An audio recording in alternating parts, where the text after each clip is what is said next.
হে আমার প্রিয়তমা, আমার প্রেয়সী সুলতানা, আমার সম্রাজ্ঞী হুররাম, অহর্নিশি যার বিরহে আমি কাতর, আমার সব আনন্দের উৎস, আমার কষ্টের একমাত্র নিরাময় হুররাম।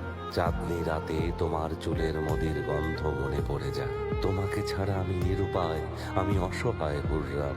তুমি লিখেছ, আর একবার যেন আপনাকে দেখার সৌভাগ্য হয়। আমি আরো একবার আপনার ওই মুখ দেখতে চাই। আমার সৃষ্টিকর্তা মহান আল্লাহকে সাক্ষী রেখে বলছি, আমিও তোমাকে ছেড়ে দূরে থাকতে চাই না। যদি আমাকে বিশ্বাস না হয়, মুহিব্বির কথা শোনো। প্রেমিকের কাছে পৃথিবীটা যেন এক ফুলের বাগান। ভালোবাসার জন্য পাখি হয়ে গান গাইতে ইচ্ছে হয়। আমার অসুস্থ হৃদয়ের নিরাময় তোমার ঠোঁটের মাদকতায়।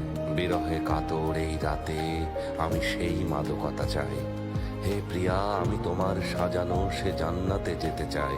এই অধমকে তোমার ভালোবাসার বাগানে দিও ঠাই। প্রেমের আকুতি দিয়ে জয় করে নিয়েছ এই হৃদয়। তোমার চুলের সেই মদির মায়ায় আবদ্ধ হতে চাই। ভালোবাসার জন্য আমরা অনেক সয়েছি। হৃদয়কে একদণ্ড শান্তি দিতে এ বিরহের অবসান চাই। বলো হে প্রিয়তমা, কেন এই যন্ত্রণা, বিরহ এ দহন?